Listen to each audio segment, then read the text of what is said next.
Fundur settur í allsherjar- og menntamálanefnd Alþingis. Ég vil bjóða velkomin á fundinn Sigríði Björk Guðjónsdóttir ríkislögreglustjóra, Ólaf Örn Bragason forstöðumann mennta- og starfsþróunarsveit lögreglunnar og Helga Valberg Jensson aðallögfræðing embættisins. Tilefni fundarins umfjöllun fræðslu og menntun lögreglumanna fjölmenningu og fordóma. Gert ráð fyrir að fundurinn geti staðið til klukkan 10. Formaður biður nefndamenn og gesti að hafa í huga reglur opna nefndafundi sem hafa verið settar af forsætisnefnd Alþingis samanber 10. kafla starfsreglna fastanefndar. Fyrirkomulag fundarins verður með þeim hætti að fyrst mun Arndís Anna Kristínardóttir Gunnarsdóttir, þingmaður Pírata, taka til máls þar sem hún óskaði eftir opnu fundi málefnið. Þá verða gestum boðið að kynna sín sjónarmið málið. Að því loknu gefst nefndamönnum kostur á að spyrja spurninga og fá svör áður en næsti nefndamaður fær orðið. Nefndamenn beðnir að hafa í huga að á opnum fundi skulu nefndamenn einvörðungu beina spurningum til gesta en ekki setja fram almennar hugleiðingar efni fundarins né efna til umræðu fundarefni sín á milli. Nefndarmenn og gestir jafnframt beðnir að hafa í huga að ræðutími takmarkaður. Þá gef ég háttvirtum þingmanni Arndísi Önnu orðið, gjör svo vel. Já, takk fyrir. Takk fyrir komuna, koma hérna og ræða við okkur þetta mikilvæga mál. Eins og þið vitið þá óskaði ég eftir þessum fundi í kjölfarið ákveðnum atburðum sem urðu til þess að aðilar fóru að hafa ákveðnar áhyggjur af því að hér væri það sem kallað á íslensku skilst mér kynþáttamiðuð löggæsla á ensku racial profiling lögreglunar á höfuðborgarsvæðinu og sérsveitar lögreglu varðandi nýlegar lögregluaðgerðir frá því í apríl sem ég held að við þurfum ekki að fara mikið nánar út í, en þar var það þannig að saklaust ungmenni varð fyrir ítrygguðu og tilefnislausu áreiti af hálfu meðal annars vopnaðra lögreglu, ekki einu sinni heldur tvisvar. Og það má segja að það hefur verið á grundvelli húleitarans og hárgreiðslu sem einkennandi fyrir jaðarsettan hóp í okkar samfélagi og voru einkenni sem hann átti sameiginlega með manni sem leitað var að. Tilgangur þessa fundar hins vegar líka að fylgja eftir, eins og kom fram í boðinu, fylgja eftir fundi sem haldnir voru hérna í nóvember 2020. Þá var fjallað eflingu fræðslu innan lögreglunar fordóma og aðgerðir til að bregðast við og gera breytingar á verkferlum í málum þar sem slík mismunun líklegri til að eiga sér stað. Á þeim fundi talaði ríkislögreglustjóri meðal annars að til stæði að fara í þjónustukönnun á meðal erlendra ríkisborgara og væri að vinna í því hvernig best væri að ná til þeirra einstaklinga sem væri ákveðnum áskorunum háð. Þannig að mér langar kannski að byrja á að spyrja hvernig þeirri vinnu miðar og hver staðan á því. Þá langar mig að spyrja út í reglur í kjölfarið þeim fundi, reglur merkispurð lögreglumanna sem á þeim í kjölfarið á því skilst mér að hafi verið skýrðar eða þeim breytt og mig langar til að spyrja hvernig þeim reglum fylgt eftir núna. En kannski síðast en ekki síst, það sem ég hefði áhuga á að heyra frá ykkur varðandi endurmenntun lögreglumanna og þjálfun, ekki síst í tengslum við kynþátt og kyngervi og aðra jaðarsetningar sem geta haft mikla þýðingu og hvaða breytingar hafa verið gerðar á þjálfun lögreglumanna og fræðslu og endurmenntun í kjölfar fundarins í nóvember 2020 og hvort að það standi til að gera einhverja frekari breytingar þar á eða eitthvað slíkt. Kannski bara byrjum á þessu. Takk fyrir þetta. Ekki rétt bara Sigríður Björk að þú fari fyrir hópnum og kynnir þá ef að aðrir bregðast við svo að sjónvarpsvélarnir okkar geti fylgt því eftir. Gjör svo vel. Takk. Þarf ég að kveikja? Nei, þetta bara í lagi svona. Takk fyrir og takk fyrir að boða okkur og bjóða okkur. Við erum þjónustu stofnun og við eigum að passa það að veita þjónustu til þeirra sem þurfa okkur að halda og það einfaldlega þannig að sú þjónusta á ekki að vera veitt eins og við teljum að ég veit hana heldur eins og fólki sem við erum að þjóna þarf á hana að halda. Þannig að við þurfum að hlusta betur á samfélagið og það verkefni sem við erum í. Nýbúin að klára stefnumótun og út úr því komu einhvern orðin okkar að vernda og virða, to protect and respect og þetta kemur frá fólkin okkar, bara svo ég seti þetta sem innlegg. Þannig að við erum alltaf þakklátt fyrir svona umræðu, hún skiptir okkur mjög miklu máli. Varandi racial profiling, ég man ekki hvaða orðu, kynþáttamiðuð löggæsla, það það. Já, það eitthvað þing sem fannst hérna. Og þetta saklausa ungmenni, ég verða aðeins að fá að ræða þetta. Og það sem í þessu tilviki, þá það aldrei lögregla sem að velja þann sem höfður afskipta. Við erum að fylgja eftir ábendingum frá almenningi. Þannig í þessu tilviki á ekki við að það sé kynþáttamiðuð löggæsla. Þetta einfallega þannig að við erum að leita hættulega manni, það koma ábendingar og við þurfum að fylgja þeim eftir og við getum ekki valið úr að fylgja þeim ekki eftir vegna eðlis verkefnisins. En hins vegar hef ég sagt áður, ég harmaði mjög að þessi ungi drengur skildi verða fyrir ítrekuðu áreiti og áreiti var samt þannig að því það hefur verið mjög mikil miskilningur í fjölmiðlaumfyllu. Við höfum skoðað öll myndbönd og allt sem fylgir þessu. Þetta var ekki þannig að sérsveitarmenn hafi ruðst inn með vopnalofti, það voru þeir áttu aldrei samskipti við drengin, ræddu aldrei við hann. Þeir einmitt eru þjálfaðir í að bera kennsl á fólk, sem þýðir það þeir sáu alveg leið að þetta var ekki maður sem verið var að leita að. Gengu í fyrra tilvikinu út í enda á strætisvagni, sneru við og fór út. Þetta enga síður mjög traumatist fyrir drengin. Síðan seinna tilviki þá gerist nákvæmlega það sama, kemur lögreglumaður inn, byrjar að spjalla við móðurina og það sem sagt verður samtal sem til á upptöku og hefur verið birt. Þannig í þessu tilviki ekki kynþáttamiðaða löggæslu eða afskipti að ræða. Hins vegar eru mörg atriði sem eru þarna til umhugsunar. Og til dæmis það að hvort við hefðum getað staðið okkur betur í að setja einhvers konar varnaðarorð þegar við auglýsum eftir þeim sem verið var að auglýsa eftir og svona sértakar aðgerðir sem við höfðum ekki hugsað út í. En erum búin að eiga þessar samræður við móður að foreldra drengsins og erum betur í stakk búin til þess að meta þetta núna. Við erum búin að heyra sjónarmið sem við áttum okkur ekki á og erum að vinna með sem ég fer yfir og eftir. En racial profiling eitthvað sem við erum vakandi fyrir og vil gjarnan fara svo aftur yfir það inni þegar við tökum menntunina. Varðandi fundin okkar, og það raunverulega óþolandi að það skuli vera saklaust ungmenni sem að þarna á í hlut sem að verður fyrir þessari traumatísku reynslu. Jafnvel þótt lögreglan hafi verið að sinna sínu starfi. Þannig að ég algjörlega sammála því og við þurfum að finna einhverja leiðir til þess að vinna með það. Þó ég sjá ekki hvernig við hefum getað gert þetta öðruvísi í þessu tilviki. Þá eru fleiri tilvik sem að munu koma upp í framtíðinni. Varandi vinnan okkar í nóvember 2020, þá mun Helgi Valberg fara yfir það á eftir að við fórum yfir verkferla og breyttum í rauninni merkispurðarreglunum. Þannig að það fór í gegn reglugerðarbreyting.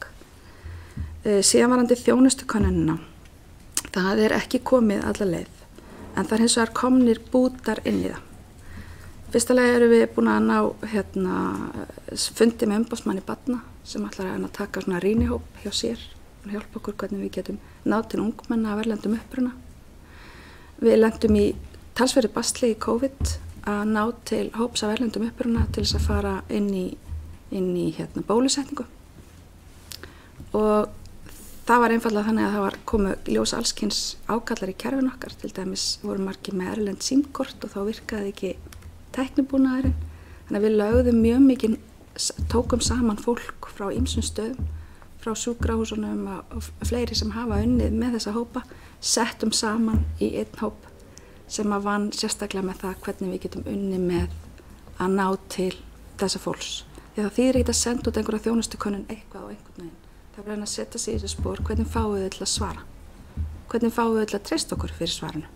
Þannig að þetta í vinslu og bæði þá út frá ungmennum með umboðsmanni barna sem hefur sjálf lýst því yfir að hún í vandræðum að reyna að finna rétta nálgun. Við erum öll á þeim stað. Síðan hefur við verið að vinna með samfélagslöggur og fleiri, bara svona reyna að gera þetta betur. En alls ekki, við erum ekki búin að leggja þessa þjónustukönnun fyrir með þessum hætti, einfaldlega vegna þess að afbrotafræðingarnar okkar bara ekki komni með öll ekki inn í körfuna, það ekki allt komið, en þetta verður gert. En á móti kemur að við búum vel að þessari reynslu úr COVID, þar sem að við fundum leiðir til að komast fram hjá hindrunum og þekkjum þennan viðskiptamannahóp okkar betur í kjölfarið. Við erum líka að hefja samstarf við Fjölmenningarsetrið á Suðurnesjum og svo hefur Rauði krossin verið að bjóða okkur líka nám og fleira, þannig að við erum með augun opin og þetta er forgangsmál hjá okkur. Ég ætla að bjóða sem sagt, Helga og Ólaf að fara að koma inn á eftir mér. Mér langar aðeins að tala endurmenntun og þjálfun. Þannig að þess að þetta ég ætla að dreifa þessu á eftir þannig að þið sjáu þetta. En sem sagt 2017 byrjar starfsþróunarsetrið að vinna með þessi mál. Og þá fyrsta leiðbeinendanámskeið í hatursglæpum og þá var verið að, það sem við erum að gera að þjálfa leiðbeinendur, eins og við erum með mörg embætti út allt land og það erfitt fyrir embættin að senda alltaf mann til okkar, senda fólki til okkar og þá erum við kannski að þjálfa einn og einn sem síðan þarf við þurfum að þjálfa þjálfara sem fara síðan á staðina til þess að þjálfa sitt fólk og vinna með. Búa til þekkingu á hverjum einasta stað því að við erum með mörg ólíka embætti. Og það voru, þetta námskeið var haustið 2017, aftur 2018, þú ert að spyrja eftir 2020, Arndís Anna, ég ætla sérstaklega að fókusera á það. Og það sem gerist það að haustið 2020 var búið til svo kallað kennaranámskeið í prógrammi sem heitir Tackle og á vegum ÖSE. Og þar voru 17 manns fengnir lögreglumenn sem fengu ítarlega fræðslu fordóma og ýmsa birtingarmyndir, skilgreiningar á hatursglæpum, haturstjáningu, mismunun og þjálfun í því að bera kennsla og rannsaka hatursglæpi og fengu þjálfun í að miðla áfram þekkingu til samstarfsfélaga. Og þetta unnið að mannréttinda og lýðræðisskrifstofu ÖSE. Þannig að þarna erum við raunin að búa til þjálfara fyrir hvert umdæmi. Og þá erum við bæði að horfa á það að allir, markmiðið að allir starfandi lögreglumenn í framtíðinni geti borið kennslu á hatursglæpi. En lögreglumenn ekki eina starfsfólk lögreglu. Við erum með ákærendur og við erum með allskis fólk sem starfar í lögreglu. Þannig að það sem var gert núna vorið 2021 að þá var haldið rafræn fræðsla, af því að þá náttúrulega gátum við ekki gert þetta öðruvísi. En það var rafræn fræðsla fyrir allt starfsfólk lögreglu. Og það skiptir líka máli vegna þess að málið ná ekki til gegn nema ákærendurnir séu líka borð, þið veitir hvernig það er. Síðan haustið 2021 að þá var farið í lengra sérhæfðara nám í MSL, þar sem að þetta metið til ECTS eininga, þannig að þetta er nám sem hefur háskóla einingar og þetta stjórnun í almennu löggæslu, varstjóranám og þar eru hatursglæpir og fjölmenning námsþáttur. Og við erum að reyna að koma þessu úr því að vera valfög, það sem þú ræður hvort þú setur og það sem einhver valinn, í að vera bara skyldu fræðsla fyrir alla og það að komast þangað. Og það sem framundan að við erum að vinna með pólskum lögreglumönnum fjölmenning og hatursglæpi og minnihlutahópa og það verður námskeið núna í september 2022. Við erum líka að vinna í samvinnu við fjölmenningarsetrið í Reykjavík, fjölmenningarfulltrúar Reykjanesbæjar og búið til stutt fræðslu erinda á Teams mismunandi birtingarmyndir, hatursorðræðu, fjölmenningar, fjölbreytni og svo framvegis og svo verið að þróa kennsluaðferðir og kennsluefni fjölmenningu og það bara tilbúið núna fullt af þýddu efni á ýmis tungumál og bara við erum komin á þennan stað að vera tilbúin að lonsa þessu og við erum að fara á stað aftur með kennsluna, maður og mann, þannig að það er eitthvað sem búið að liggja niðri út af COVID en er komið aftur á stað. Þannig að við erum að vinna markvisst í þessum málum. Við erum líka að vinna með núna að fara á stað með fræðslu og vinna með hinsegin fólki og það er margt í gangi. En ég er ekki að segja að þetta sé fullkomið og það sem við erum að gera núna er að rýna það efni sem við erum að vinna með hópi sem á að skoða þetta út frá þeirra forsendum. Því aftur það er ekki nóg að við höldum að þetta sé það besta fyrir Íslands samfélag. Við verðum að fá fólk að borðinu sem kannski veit það betur en við. Þannig að við erum ekki bara að fara yfir þetta námsefni, við erum að rýna hvort að þetta námsefni er það sem er það rétta, hvort það vantar eitthvað og við erum með gagnrýninn hóp sem er að bora göt á okkar plön í þeim tilgangi að bæta og þetta er hjartansmál. Bara nú þarf ég að biðja ykkur aðeins að styrta málikar vegna þess að það eru komin 4 þingmenn á mælendaskrá og það getur bæst við fleiri. Var það meira sem þú vildi koma að núna í fyrstu atriðinu? Nei, ekki nema síðan myndi ég gjarnan vilja gefa Ólafi og Helga orðið á eftir, bara hvort sem þið viljið taka það núna eða eftir að þeir fara þá bara dýpra í það sem ég að segja. Ok. Þú geta þá svarað dýpri spurningum. Þá ætlum ég að byrja að leyfa Arndísi Önnu aðeins að bregðast við og svo eru fleiri sem hafa beðið að komast á mælendaskrá. Arndís, Anna, gjör svo vel. Já, takk fyrir þetta. Ég hjó eftir því að þú talar að þið bregðist við öllum ábendingum. Það kom ábendingar til lögreglu og þið stökkuðu af stað. Þetta kemur mér óvart.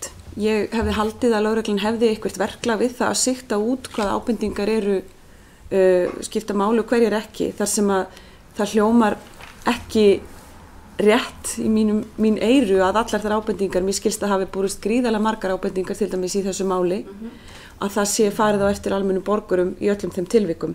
En mér langaði til þess að spyrja hvort að lögreglan hafi eitthvað verklag varðandi það þegar ábendingum fylgt eftir, hverjum þeim fylgt eftir, hvaða nánar upplýsingar grafist áður en ákveðið að stökkva af stað með sérsveitina.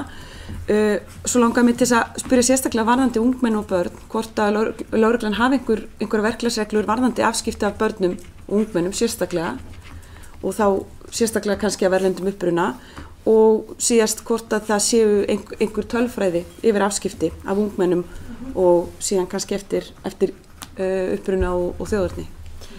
Takk fyrir þetta. Ég ætla að biðja ykkur að bregðast við þessu eins og þið getið á stuttum tíma, en það munu koma hér fleiri spurningar þannig að við munum þá líka fá þessar ítarlegri svör varðandi námið og annað. En hver vill bregðast við þessu? Bara, ég ætla að fá að byrja allavega varðandi verklagið að stökkva af stað eftir öllum ábendingum. Það alveg rétt hjá hv. Þingmanni að við stökkum ekki af stað eftir öllum ábendingum alltaf. En þegar við erum að leita vopnuðum manni sem hefur strokið frá lögreglu og hefur þá sögu að hafa stungið fólk með hnífi, þá verðum við að stökkva á allar ábendingar. Við getum ekki sigta át og sagt, nei, þetta ekki líklegt. Við vitum það ekki. Þannig að við gerum það. Og þú nefndi sérstaklega sérsveit.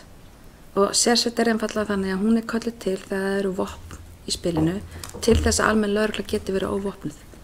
Og í fyrra tilvikinu var hún fengin til þess að labba inn í strætóinn, en í seinna tilvikinu hélt hún sér tilbaka einmitt af því að hún vildi ekki vera sýnilega eða fara inn nema að lögreglumaðurinn að óska eftir aðstoð. Þannig að fyrir einn lögreglumaðurinn. Það ekki verklag sem að fylgt? Það verður náttúrulega bara metið fyrir tilviki. Þannig að við erum kannski ekki að benda öllum eða ábendingum hjólur eða þjófnað eða ábendingum eitthvað minniháttar, en þegar það er hættulegir einstaklingar þá höfum við ekki val.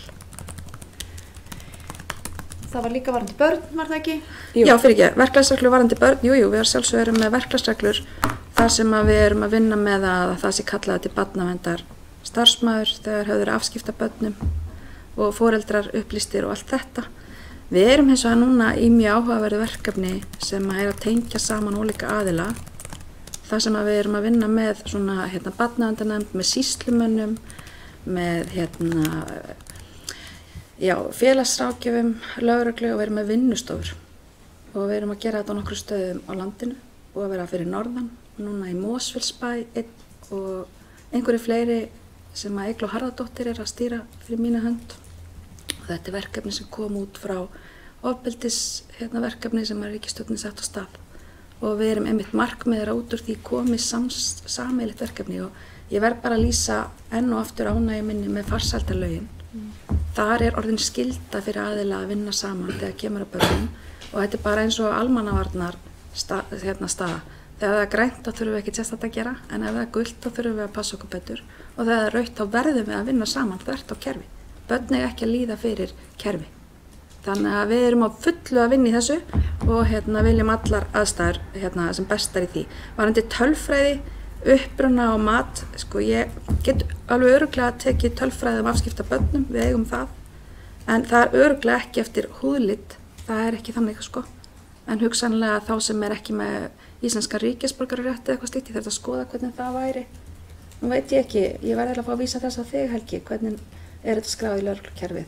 Þetta er ekki skráð húðlitur, það er alveg nokkuð ljóst, en uppruni og mat á aðstæðum og afskiptum. Það er náttúrulega, hvernig það er skráð í lögreglukerfið, það er náttúrulega einkenni fólks eru tekið niður, það er ekkert umfram það neitt, tekið sérstaklega út ef það er einhver sérstakur húðlitur. Það er eins og bara með mig, ef það er að vera að taka einkenni mín niður, þá er ég hvítur 44 ára. Þannig að það er bara þannig, sem það er bara skráð niður. Heyrðu, takk fyrir það. Þá er næst á mælendaskrá Oddný G. Harðardóttir. Já, takk fyrir það og takk fyrir að koma og ræða þessi mikilvægu mál. Nú eru sterkar vísbendingar að í okkar samfélagi sé það sem hefur verið kallað hversdagslegi kynþáttafordómar ákveðin meinsemd. Og það hlýtur að vera mikilvægt að stjórnvöld og ráðamenn og embættismenn og opinberir starfsmenn sem eru að þjóna almenningi vinni gegn slíku þar sem að að ræða bara særandi og niðurrífandi orð í daglegu lífi fólks og þess vegna vil ég spyrja hvernig sé tekið á einstaka atvikum þegar talið að störf einstaka lögreglumanna hafi litast af fordómum í garð minnihluta hópa og þá ég að tala þessa hversdagslegu kynþáttafordóma, ekki alvarlegri mál sem send lengra. Og síðan hefur verið gripið til aðgerða til að fjölga lögreglumönnum af erlendum uppruna og hversu há prósenta lögreglumanna eru innflytjendur. Nú fimmtungur landsmanna innflytjendur og það spurning hvort að það hlutverk endurspeglist í fjölda lögreglumanna og síðan hefur lögreglan sett sér markmið að hækka hlutfall lögreglumanna af erlendum uppruna og þá kannski til ykkar sem að halda utan námið þar eitthvað gert til dæmis varðandi íslensku, kröfur íslenskur, þekkingu og svo framvegis til þess að laða að fólk af erlendum uppruna í námið að mér skilst að hlutfallið hafi fallið eftir að námið fór á háskólastig. Takk fyrir ekki fleiri byrli. Og ég býð ykkur að bregðast við. Ég ætla bara rétt að byrja og svo setja þetta á þig. Mér langar bara að taka þetta með íslensku punktin. Í gamla lögregluskólanum sem var lagður niður fyrir tæpum 6 árum, þá var íslensku bikar veittur í verðlaun. Þetta fór óskaplega fyrir brjóstið á mér og fleirum. Að þetta skildi vera eitt af því sem verið var verðlauna fyrir. Þannig að þetta ekki lengur, nú bara stúdentspróf og minni áhersla. En það vonbrigði. Eitt af því sem við ætluðum að gera var að fjölga lögreglumönnum á landsbyggðinni. Við ætlum að fjölga konum, það hefur tekist, og við ætlum að fjölga fólki af erlendum uppruna. Og nú ætlar Ólafur að segja hvað í gangi. Það verið að tvöfalda sem betur fer fjölda lögreglumanna í náminu og þetta markhópur. En svo hitt, ég nefnilega algjörlega sammála því að það þessi hversdagslegu kynþáttafordómar sem sé meinsemd. Ég heyri það bara viðtölum mínum með fólk.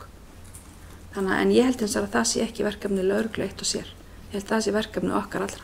Ég hefði viljað sjá bara hreinlega þingnefnd eða nefnd á vegum ríkisstjórnar eða eitthvað slíkt. Ég vilja sjá pólitíska forystu þar sem allir eru kallaðar á borðinu og það unnið sameiginlega að þessu. Bara legg þetta inn hjá ykkur. Af því að við ein og sér erum bara einn mekanismi í flóknu samfélagi. En Ólafur, yfir til þín varðandi menntamálin. Já, kannski bara svona fyrst einmitt þetta að hlutfall landsmanna af erlendum uppruna alveg rétt eins og þú segir, Oddný, það hefur hækkað töluvert á síðustu árum og við höfum verið að skoða þetta af hverju þetta skilar sér ekki inn til okkar og kannski megin skýringin svo að í lögum auðvitað íslensku ríkisborgararéttur forsenda þess að geta sótt lögreglunám hér á landi sem og á Norðurlöndunum í raun og veru og víða þó að sum lönd hafi breytt þessu til dæmis eins og Bretland til að auka fjölbreytileika þar þá hafa þeir afnumið ríkisborgararéttinn.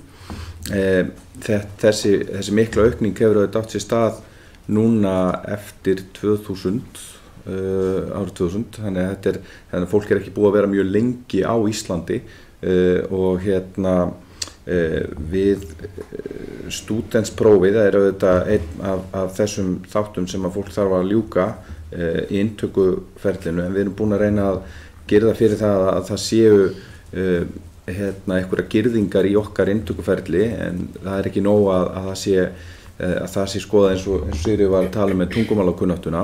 Þarf auðvitað að vera til staðar ákveðin tungumálakunnátta til að geta bæði þjónusta borgarana og svo líka geta skrifa lögregluskýrslur og geta rætt og komið framburð fyrir dómi og annað en við getum haft ýmis hjálpar forrit leið í því inntökuferlinu til dæmis eins og íslensku lestur rafrænn og slíkt Við erum í markaðssetningavinnu með hinn Norðurlöndunum að þá erum við að skiptast á hugmyndum það hvernig við getum aukið og stutt betur við þá sem að af erlendum uppruna að sækjum í lögreglunni, bæði aukið áhuga og svo líka mögulega búið til svona undirbúningskúrs fyrir Finnarnir að prófa það og að rannsaka það, þannig að við bíðum dálítið spennt eftir niðurstöðum sem að koma vonandi síðar í ár með það.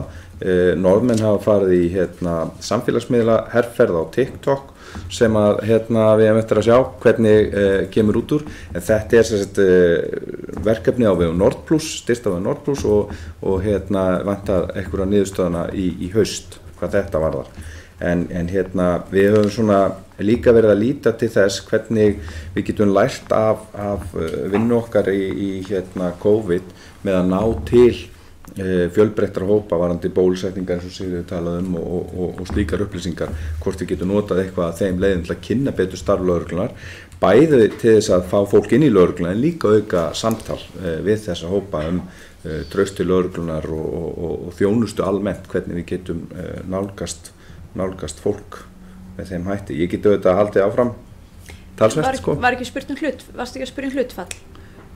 Jú, ég var líka að spyrja og kannski Sigríður Björk getur svarað því betur hvernig tekið á einstaka tilvikum þegar að menn verða varir við að orðfæri til dæmis eða hegðun lögreglumanna sýnir hversdagslega kynþáttafordóma. Hvernig tekið á málunum og hvert hlutfallið núna af innflytjendum af hópnum? Við náttúrulega erum þannig að við eigum ekki að meta eigin störf. Þannig að flesta kvartanir undan lögreglu fara til nefndar með eftirlit með lögreglu. Þannig að þar fær það umfjöllun. Síðan erum við með siðareglur sem við erum að reyna að styrkja og við erum að vinna með nákvæmlega núna.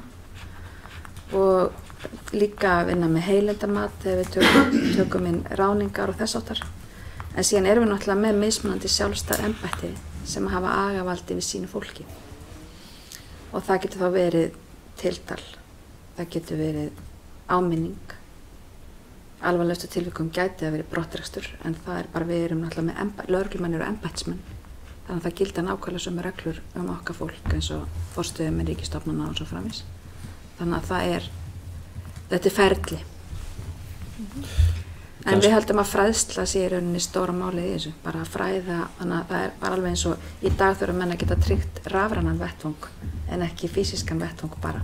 Við erum stöðugt í framþróun og fræðsla algjörlega og umræða lykillinn að því. Við getum ekki lagað það sem við sjáum ekki og vitum ekki af. Allt sem við eins og að setjum sjónir okkar á, að það vex og dafnar. Við sjáum þetta með stafræna ofbeldi til dæmis. Gríðarlegu fjöldatilkynningum, við sjáum þetta með heimilisofbeldi. Við sjáum allt sem við reynum að fókusera á að gera betur, að það dafnar. Þannig að þess vegna erum við einmitt með þetta mikilvæga mál á dagskráni hjá okkur. Við erum að vinna með það frá ýmsum áttum. En varðandi hlutfall lögreglumanna af erlendum uppruna, ég er ekki viss að ég sé með þá tölu, veist þú hann? Nei, við erum ekki með þá tölu, við erum með nemenda, ég er ekki með hana með mér einn, við erum með rannsókn, við erum að skoða langtíma rannsókn, viðhorf nemenda í upphafi náms og í lok náms og höfum verið að gera frá 2011 bæði Lögregluskóla ríkisins og Háskólum á Akureyri. Það verkefni er leitt af Guðmundi Ævari Oddssyni, Háskólum á Akureyri, prófessor þar og þar inni eru spurningar meðal annars samfélagsleg gildi og fordóma og slíkt og það er líka spurningar uppruna og það er ofta erfitt að fyrstu kynslóðar og annað kynslóðar innflytjendur. Þannig að við erum að reyna að aðgreina það þar. Ég get senda ykkur þær upplýsingar, en ég gæti líka vilja senda ykkur þessar upplýsingar sem að Sigríður er að tala þetta er nefnilega 100 blaðsíðna þjálfunarmanjúal sem var þýddur frá ÖSE, þar sem að snýst svolítið, þar sem eru verklegar æfingar og dæma því að það snýst ekki bara það að halda, það sem við erum að reyna að gera er ekki bara að senda út einhverja fræðsluerindi og setja tikk. Við erum búin að fræða lögreglumenn. Við erum að reyna að gera alveg breytingar í menningunni og með því þá þurfum við samtal, við þurfum ígrundun og við þurfum dýptina og við þurfum gæðin. Þannig að þessun erum við að þjálfa í öllum embættunum. Við þurfum, eins og þú segir Oddný, ef það er á kaffistofni, eitthvað spjall. Það er eitthvað sem þarf að bregðast við, það er á ábyrgð allra að bregðast við. Við getum ekki hunsað eða tekið undir, við þurfum að stíga inn í og challengea þessum fordómum þó að einhverjum kann þykja léttvægt, það engin léttvægt, við þurfum að draga þetta upp á yfirborðið og þurfum að sýna hugrekki. Við höfum breytt inntökuferlinu okkar hvað þetta varðar líka, þannig að þetta orðið mjög stór partur af inntökuferlinu í viðtalinu. Það snýst þannig að við erum ekki bara að skoða menntunina, við erum að skoða heildina. Viðhorfin. Þetta snýst hvert hlutverk og gildi lögreglunnar.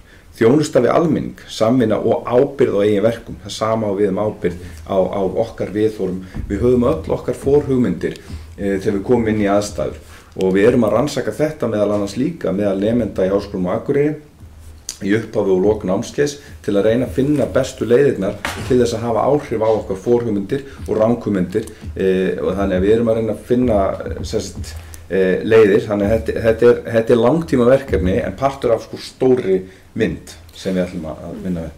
Og það kannski ef ég má koma hérna inni, það var að vera að spyrja um svona atvikað eitthvað hátsem sem á sér stað. Það er líka svarið tengt líka spurningunum hjá Arndísi Önnu. Það er þannig að við erum nefndum eftir lögreglu, eins og Sigríður segir, og hún tryggir það að öll mál, allar kvartanir hljóti tilhlýðilega meðferð. Ef þetta ekki beinlínis refsivert, þá fer það til rannsóknar hjá héraðssaksóknara. Það getur mögulega lokið með ákæru sem dómi og þá missum við komið til starfsett. Ef háttsemin það alvarleg og þess eðlis. Ef það ekki metið refsivert háttsemi, þá fer það til meðferðar hjá viðkomandi lögregluembætti. Þar þarf að fara yfir málið, það getur ákvæðum stjórnsýslulaga, andmælaréttar og rannsóknarreglu. Þegar það er búið að skoða, þá háttsemin metin og þá spurning hvort að því getur lokið með tilmælum, tiltali eða þá áminningu og ef viðkomandi gerist á sigur aftur eða uppvísa sömu háttsemi aftur eða sambærilegri að þá getur því lokið með áminningu nr. 2 og þá missir viðkomandi starfið sitt. Þetta varðandi þessi atriði þá hefur það verið mjög lengi skýrt bæði lögum og siðareglum að opinberir starfsmenn og þá sérstaklega starfsfólk lögreglu skal gæta að orðum sínum og það sem sagt á netinu, það sem sagt opinberlega og það sem sagt á vettvangi. Þannig að það alveg á tæru. Síðan varðandi táknin og það voru gerðar breytingar á reglugerð einkennisfatnað árið 2021. Þar var aðeins erfiðar að eiga við það ef fólk var með svona sýnileg tákn, en núna það alveg á hreinu að starfsfólki lögreglu óheimilt að bera sýnileg merki þar og með húðflúr sem almennt þykja til þess fallin að ýta undir mismunun eða öfgahyggju. Þannig að grundvöllurinn fyrir því að taka á svona málum, hann mjög sterkur og góður, en það þarf hins vegar að leiða þetta í ljós að gættum málsmeðferðarreglu stjórnsýslulaga. Þannig að þá snýst þetta sönnun og sönnunastöðu líka. Þannig að það er búið að vera mikið verkefni að setja þetta í fastan farveg, en það skal líka hafa það í huga og með verklagsreglur almennt að þegar að málin eins fjölbreytt og mikil og geta geta verið mjög mismunandi að þá mjög erfitt að setja einhver eina verklagsreglu sem á ná að taka til alls. Þannig að þetta oft háð mat í hverju sinni út frá þeim meginreglum sem við erum að vinna með. Takk fyrir þetta. Þá það Sigmar Guðmundsson Gjörsson. Já, takk fyrir að koma og það mjög fróðlegt að hlusta á ykkur. Þetta svona kannski stuttar spurningar sem ég með og aðeins líka til að fylgja eftir því sem áður hefur komið fram, en mér langaði bara út af því að við vitum þá öll að þetta tilefni fundarins þessi atvik sem við vorum að fara yfir áðan. Og mér langaði aðeins að spyrja það, hvernig hefði verið rétt að bregðast við í því tilviki? Mér fannst ég get alveg ímyndað með það að þetta ótrúlega erfitt og flókið og margslungið fyrir lögreglumenn og mikilvægt að vanda sig og allt þetta, en það eitthvað skoðun að það hafi allt verið gert rétt eða hefði lögreglan geta beitt sér með öðrum hætti og hvernig þá nákvæmlega? Og svo langaði mig kannski að fá aðeins nánari útskýringu á þessu, hvort að það séu fleiri svona tilvik, ekkert endilega svona alvarlega, heldur bara einhver tilvik sem hafa komið inn á ykkar borð, kvartanir eða fólk sem leitar til ykkar sem að kvarta undan því að það sé ykkur kynþáttahyggja eða slíkt í lögreglunni, af því að þetta ratar auðvitað ekkert allt í fjölmiðla ímyndum að sér. Og síðan aðeins bara til þess að fylgja eftir þessu sem að Oddný var að tala sko, það þessi litlu svona hversdagslegu óþægilegu atriði sem að eru eitthvað svona viðhorf sem við viljum ekki hafa, en þau ekki endilega það stór að þau kalli á sko eitthvað svona formlega meðferð. Og þá hjó ég eftir því að það var talað um það að svona kannski að þjálfa lögreglumennin upp í því að láta þetta ekki líðast og þannig að sé tekið á því á einhverjum jafningjagrunni. En ef það eru eitthvað svona viðhorf, eitthvað óþægileg orð sem falla eða eitthvað grunsemd að það sé eitthvað skrítin viðhorf hjá einhverjum einstaka lögreglumanni, þó sé ekki alveg nákvæmlega hægt að festa fingurinn á það, ekkert sem að yfirboðarar geta gert til þess að grípa inn í það. Eru það algjörlega að stóla á að svona þessi jafningja þetta jafningadæmi detti inn og afgreiði það þá. Takk fyrir þetta og ég býð ykkur að bregðast við en ítrykkaði jafnframt að við allavega 2-3 þingmenn eftir á mælendaskrá. Ok, ég ætla bara að fara yfir þetta. Við fórum mjög vel yfir málið en aftur segi ég það ekki heppilegt að lögregla sé að meta eigin störf. Þannig ég set þetta með þeim fyrirvara að væntanlega fer málið lengra varandi afskipti af þessum unga manni. Þannig að það fer til nefndar með eftirlit með lögreglu, þá eftir að taka vætti og þess aftur. Við erum að fylgjast bara með því, við höfum ekki rannsakað, við rannsökum ekki eigin háttsemi í þessu. Þannig að en það sem við skoðum, bæði myndbönd og hérna fórum yfir alla skráningar og þess aftur og sérstaklega var það myndefnið. Þá veit ég raunverulega ekki hvernig við hefum átt að gera þetta öðruvísi. En hins vegar aftur með sama hætti þá þetta óþolandi fyrir þetta ungmenni sem á í hlut. Þannig að og foreldrar hérna voru mjög ábyrgir og öflugir í þessum máli. Þannig að við settumst niður og reyndum að finna lausn ef þetta héldi áfram sem betur fyrir fannst svo sem við leita var að. Þannig að það kom ekki til þess. En við vorum byrjuð að leita annað. En móðirinn kom til dæmis með þau sjónarmið að við hefðum átt að hafa einhvers konar, ég veit ekki orðið, disclaimer, einhvers konar varúðar status með leitar eftirlýsingunni í rauninni það sem beðið ábendingar að biðja að varúða sig gætt og hérna menn hugsa sér tvisvar þegar tilkynna þessi gert á vandlega. Vandinn í þessu sá að við höfum mjög góða reynslu að vinna með almenningi. Við höfum verið að bjarga mannslífum. Mannslíf hafa bjargast vegna þess að almenningur vakandi fyrir hérna fólki sem til dæmis bara með andlega vanda eða eitthvað slíkt og við höfum náða og það eru ábendingarna sem gera það verkum að við finnum þau. Þannig að trausti við almenning, við erum með mjög hátt traust og sem við viljum gjarnan halda og það er meðal annars þetta samtal og það allt saman. Þannig að ég get ekki sagt á þessu stigi að við hefum getað beitt okkur einhvern veginn öðruvísi en að sjálfsögðu bíðum við bara eftir að þetta fari í gegnum ferli hjá eftirlitsstofnunum og það metið þá hvort við hefum getað gert eitthvað og við erum bara vakandi fyrir því og munum þá breyta okkar háttsemi með því.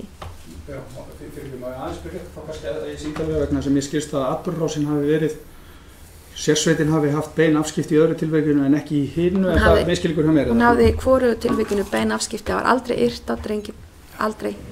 Það var bara, þau komu inn í strætóin, sáu strax að þetta var ekki maður, tilkynnaði strax í hérna talstöðina. En það var ekki sérsveitin sem fór inn í hinsta? Nei, það voru bara í hugmátt á eftir.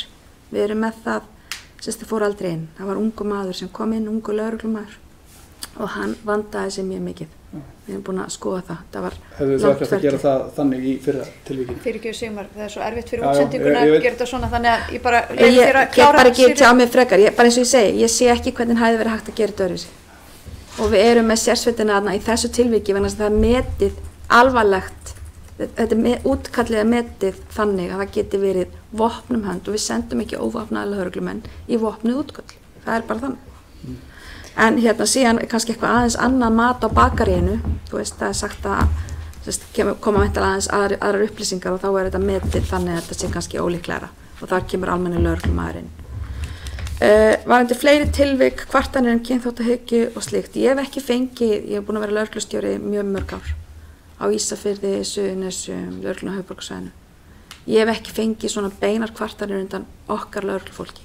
Ég hef hins vegar fengið fólk af erlendum uppruna sem segist bara ekki treysta lögreglu vegna sinna reynslu og segir okkur frá sinni reynslu í sínu heimalandi og þú kemur með þá reynslu inn í landið og það það bil sem við erum ofta að reyna að brúa. Þú veist, að reyna að búa til trausti og segja já, en svona, þetta ekki svona hér. Við getum ekki sagt þetta þannig að það bara hafi beina áhrif á traustið. Við þurfum að ávinna okkur traustið og það gerum við bara með samtalinu og reyna að taka þátt í þess og draga fólk með okkur inn í þetta allt saman. En það bara þannig að lögreglan varandi litlu hversdagslegu og óþægilegu atriðin, láta þetta ekki líðast, það mjög sterkt hierarki í lögreglunni og yfirmenn eru mjög virkir og sérstaklega millistjórnendur.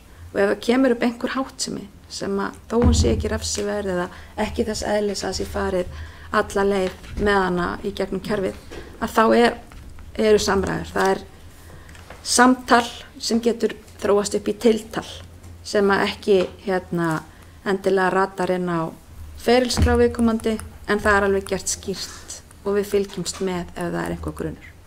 Þannig að við erum með sterka stjórnendur og við höfum verið að styrkja stjórnendaþjálfun mjög mikið og þess vegna finnst mér svo ótrúlega dýrmætt að í náminu erum við að styrkja stjórnendunar, við erum að kenna þeim í varðstjóranámi hvernig þeir eigi að vinna með nákvæmlega þessi mál. Þannig að það verið að setja þetta inn í þjálfunarpakkan, ekki bara sem eitthvað valkvætt, heldur fyrir stjórnendur í lögreglunni. Þannig að ég held að þannig breytum við menningunni með því að taka millistjórnendunar sem að, eins og allir vita sem þekkja stjórnun, eru mikilvægasti hlekkurinn í samfélaginu. Nei, í hverri stofnun og hverri einingu. Af því að þeir ráða dálítið menningunni hvað fyrir upp og hvað fyrir niður og svo fyrir. Takk fyrir þetta. Þá það Hafdís Hrönn Hafsteinsdóttir sem næst. Takk fyrir. Mér langar bara að þakka ykkur kærlega fyrir skýrsvör. Það margt komið fram sem að svaraði mínum spurningum. Sigríður, þú talaðir fræðslu í báðar áttir og þá höfum við líka alveg orðið við það að það alveg hræðsla í tilteknum hópum í þessum hópum erlendra aðila að vegna sinna reynslu jafnvel í sínu heimalandi við lögreglu að þeim ekki treystandi. Hvernig getum við farið áfram með þessa fræðslu til þess að auka traust þessara hópa á lögreglunni upp á það að gera að við séum í rauninni með þetta opna og skilvirka samtal á milli þannig að við séum frekar að fá þessi aðila til þess að leita til lögreglu. Hvernig getum við í sameiningu farið áfram með þetta? Það fyrsta spurningin. Og eins langar mér svona aðeins að skipta kannski pínulítið gír út af að við erum að tala fordóma og jaðarsetta hópa. Þá ég kannski mjög í huga eins og fólk í fíknivanda og við þurfum að mynda fordóma lögreglu gagnvart þessum hópum og viðbrögð lögreglu gagnvart þeim þegar það eru afskipti eða leit eða annað og hvernig getum við tryggt rétt viðbrögð gagnvart þessum hópi þannig að við séum ekki að missa boltann í staðar. Þetta svona út af að við erum ennþá í þessum jaðarsettu hópum. Og svo annað, við erum alltaf að tala það að við séum að tryggja rétt viðbrögð. Það verðum við náttúrulega líka að passa að þrengi ekki þannig að lögreglumönnunum að þeir verði ákvarðanafælinir í störfum sínum þegar það kemur að þessu að fylgja eftir ábendingum sem þeirra skylda lögum samkvæmt og ef þeir eru vissulega að fylgja sínum störfum af hlutleysi og heilindum að þá verðum við líka að passa upp á það og mjög langar svona bara brýna það inn í þessa umræðu. Og ein spurning á lokum, út af þeirra að tala að með nefndum eftirlitum lögreglu að það sé í rauninni ekki ykkar að meta eigin störf og allt þetta.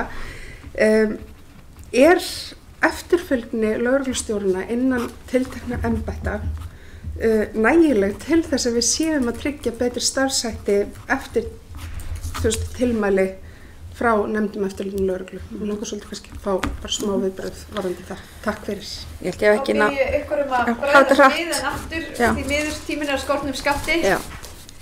Ég held ég ekki alveg sem ég hafa náð þessu öllu en ég held þetta sé margar leiðir. Ég held að samfélagslöggurnar skipti mjög miklu máli. Þau eru að tala um ungmennin. Ég held að samstarfi umboðsmann barna skipti mjög miklu máli með jaðarsettu hópa.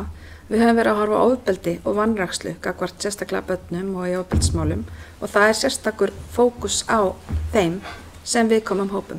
Konur af erlendum uppruna, börn, fólk með fötlun og svo framvegis og við erum að skoða það út frá ofbeldisvinklinum og erum að vinna þvert á kerfi. Þannig að það mjög mikið í gangi þar og við erum dálítið að fara inn á afbrotavarnapakkan, að við séum ekki alltaf bara að horfa. Við sáum það í COVID að þegar kynferðisbrotum fækkaði, nauðgunum fækkaði 43% þegar skemmtistöðunum lóku. Þetta þýðir það að það hægt að breyta þessari hegðun. Sem þýðir það að við viljum byrja fyrr og við erum allstaða núna í því að byrja fyrr og auðvitað þarf að rannsaka og saksækja. Það mjög mikilvægt. En við eigum líka að styrkja öryggi í samfélaginu og að hindra að atburðirnir gerist. Samanber núna með stafræna ofbeldi og fleira. Hann sérstakur fundur það sem ég myndi gjarnan vilja fá til þess að ræða það. Þetta mjög mikilvægt samfélagslegt mál sem varðar okkur öll. Varðandi jaðarsetta hópa og fordóma og allt þetta, fíknivandan, viðbrögð lögreglu, tryggja rétt viðbragð. Þetta í vinnslu, en það eru nokkur atriði sem okkur vantar. Okkur vantar meiri eftirlit með lögreglu, utanaðkomandi eftirlit. Við höfum verið að tala það, innri endurskoðun lögreglu. Þetta kemur held í stjórnarsáttmálanum, að það eigi að styrkja þetta utanumhald. Og ég held að mér sem óska eftir því að fá bara hreinlega þinglegt eftirlit eða einhvers konar eftirlit sem þýddi það að í svona máli, eins og við erum að ræða hérna, sem hefur mikil samfélagslega áhrif, að þá hefði bara verið að kalla til eftirlitsaðilana, fari gegnum öll myndböndin, sína bara allt, hefðu heimildi til að skoða allt sem lögreglan hefur að ráða.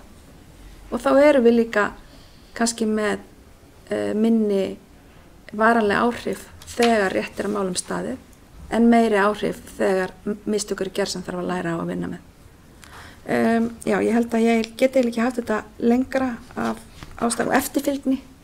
Ég held aftur að við þurfum innri endurskoðun, það innri endurskoðun hjá lögreglunni á höfuðborgarsvæðinu, en það ekki fyrir öll okkur hinn, þannig að við teljum að þurfi svoleiðis og það eru tillögur til ráðherra núna það. En og ég veit ekki betur að lögreglustjórarnir séu að standa sig mjög vel í sínum starfsmannamálum. Það sem sagt mál sem koma við fundum mánaðarlega í lögregluráði og það eru mannusmál, starfsmannamál að koma sterkar og sterkar inn. Þannig og með nýjum stofnanasamningum þá lagt mat á störf lögreglumanna og metið til laun. Þannig þeir sem standa sig vel, svona jákvæð hvatning, að þeir geta verið að fá umbun. Og ég held að það sé mjög mikilvægt, eins og segir, að gera þetta ekki allt með því að reglufestum of. Og breska lögreglan hefur svolítið varað við því, eða okkar viðmælendur þar, að ekki að reglufesta allt. Því að það ekki allt sem passar inn í kassa.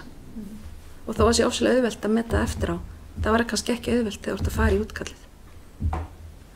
Bæta einhverju við? Bara bæta örstutt við að því þú nefndir þarna fíknivandann og ég búin að punta það á mér sko, en það náttúrulega partur af þessu, fjölbreytleiki miklu meira heldur en bara fjölbreytleika varðandi innflytjendabakgrunn og annað. Við höfum verið með fræðslu núna mikið átaki fólk með fötlun, einhverfurófsraskanir, samstarfi geðhjálp varðandi geðraskanir og aðkomu lögreglunnar að þeim málum, samtökin 78, við erum að reyna að skilja betur samfélagið sem við þjónum.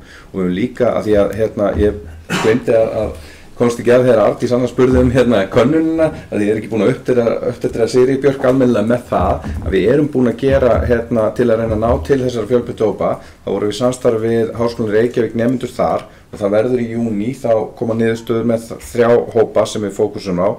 Það könnun á trausti og viðhorfum ungs fólks með geðraskanir og fólks af erlendum uppruna, það sem voru sérstaklega fókusur á stærsta hópin sem hér, sem fólk sem hefur flust frá Pólandi.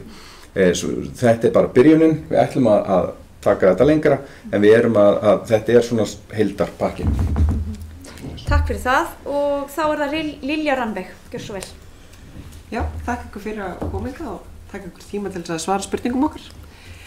Ég með spurningu varðandi endurmenntun lögreglumanna og þá hvernig eru þið að tryggja að allt starfsfólk lögreglunar fá þessa fræðslu sem við verðum að tala hér í dag og þá þekkingu sem þau þurfa að hafa. Þið komið aðeins inn á það áðan að þið værið að þjálfa þjálfara og hvort að þið séu að nota einhverjar aðra aðferðir og einnig hvort að þið værið að nýta þá aðferð fyrir einhverja aðra fræðslu. Bara stutt ámarka þetta. Já, við notum þess að þjálfara leið svolítið mikið, sérstaklega þegar við erum að reyna að fá breytingaleiðtoga og það sem að Sigríður Björk nefndi áðan líka með varðstjóranámi, við erum líka með þetta í fleiri lögum, þetta bæði jafningjar og yfirmennir, en við erum til þess að reyna að samræma betur fræðsluna fyrir alla og gera hana skyldu, að þá erum við líka að breyta síþjálfun lögreglumanna sem árleg skylduþjálfun og þar munum við geta tekið þetta en það breytist núna í haust. Þannig að við getum valið út frá áherslum til dæmis eins og í löggæsluáætlunni þá er hatursglæpir einn af áherslu atriðunum og þar getur fundið því stað en það kannski ná ekki að fara svo mikið á dýptina í skylduþjálfunni þess vegna er það svo mikilvægt fyrir okkur að taka líka þessa þjálfara að taka umræðurnar og ígrundun á hverri starfsstöð fyrir sig og til að ná dýptinni þannig að já. Mér langar að nefna svo eru starfsdagar hjá einstökum deildum og embættum þar sem að fólki sjálft að sækja í þjálfun og þar hafa menn til dæmis verið að sækja í fræðslu frá samtökunum varðandi kynsegin fólk og alls kyns sem er þá frumkvæði fólksins sjálfs, frumkvæði lögreglumanna. Það er mikil vakning. Ég upplifi það að það sé mikil jákvæðni fyrir þessari umræðu og það sé samkomulag eða hvað ég segja, það sé bara allir borð með það að við þurfum til þess að geta veitt bestu þjónustuna þurfum við að skilja okkar kunnahóp. Þetta er bara grunnatriði allri þjónustu. Þannig að ég held að við séum klárlega á leiðinni þanga og það sé ekki bara ofanfrá, það er innanfrá. Þannig að það er eitthvað sem ég skynja mjög sterkt. Takk fyrir þetta. Oddný óskaði eftir örstuð. Nei, búið að svara þessu. Frábært. Það var algjörlega frábært. Þá langar mér nú bara að þakka ykkur kærlega fyrir komuna. Ég held að þetta hafi verið virkilega upplýsandi fyrir okkur sem hér sittum og vonandi líka þá sem áhorfðu. Ég sé líka að hér hafa komið fram hugmyndir, til dæmis pólitíska forystu, varðandi hversdagslega fordóma í samfélaginu og ég held að það sé eitthvað sem við sem kjörni fulltrúar hljótum að taka hér til okkar og jafnvel þetta í rauninni ákall innra eftirlit sem ég heyri hér koma frá ríkislögreglustjóra og ég bara fagna því mjög. Mér langar líka að segja, ég held að það sé gagnlegt fyrir okkur sem nefnd sem höfum þessi mála okkar forræði að halda svona fundi reglulega, hvort sem þeir séu opnir eða ekki. Við höfum fengið ykkur í heimsókn og farið hans yfir störf ykkar, þannig að ég held að við munum halda áfram að hafa slíka fundi reglulega. Ég vona að það gagnist ykkur eins og það er að gagnast okkur. Þannig að ég bara vil þakka ykkur öllum gestunum fyrir komuna, Sigríði Björk Guðjónsdóttir ríkislögreglustjóra, Ólafi Erni Bragasyni forstöðumanni mennta- og starfsþróunarseturs lögreglunnar og Helga Valbergi Jensinni aðallögfræði embættisins. Þakka ykkur kærlega fyrir komuna og skýr og greinagóð svör. Takk fyrir. Takk fyrir okkur.